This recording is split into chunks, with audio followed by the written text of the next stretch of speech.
বীরভূমের ইলামবাজার ব্লকের ভেড়ামারি এলাকায় ভোট গ্রহণ চলাকালীন ছড়ায় উত্তেজনা। এখানকার 145 নম্বর বুথে ঢোকার চেষ্টা করতে গিয়ে এক যুবককে আটক করে কেন্দ্রীয় বাহিনী। অভিযোগ, সে ইভিএম এর কাছে যাওয়ার চেষ্টা করছিল। তাকে আটক করতে গিয়ে কেন্দ্রীয় বাহিনীর সঙ্গে ধস্তাধস্তি হয়, তবে পরে পরিস্থিতি নিয়ন্ত্রণে আনা হয়। ঘটনার পরই তদন্ত শুরু করেছে প্রশাসন। যুবকের উদ্দেশ্য কি ছিল তা খতিয়ে দেখা হচ্ছে। পাশাপাশি ঘটনাটি নিয়ে নানান প্রশ্ন উঠতে শুরু করেছে। অপরদিকে এই বিষয়টি নিয়ে স্থানীয় তৃণমূল নেতার প্রতিক্রিয়া জানিয়েছেন।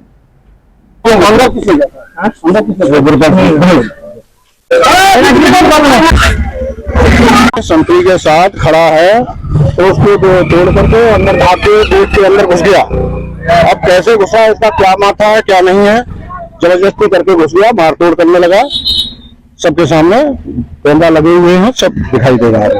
ठीक है, वो क्या बोल रहा है बंगाली मेरे को समझ नहीं आ रहा है। वो दौड़ करके भाग करके अंदर घुस गया और मारपीट करने लगा, साथ में हाथापाई करने लगा। इंटेंशन क्या गलत था उसका? अब इंटेंशन गलत तो दिखाई दे रहा है भाई, हाथापाई किसी के साथ करेगा नहीं। हम वर्दी में खड़े, आपकी सुरक्षा के लिए खड़े हैं, तो हमारे साथ हाथापाई करके अंदर घुसेगा तो फिर क्या है? कहाँ का है?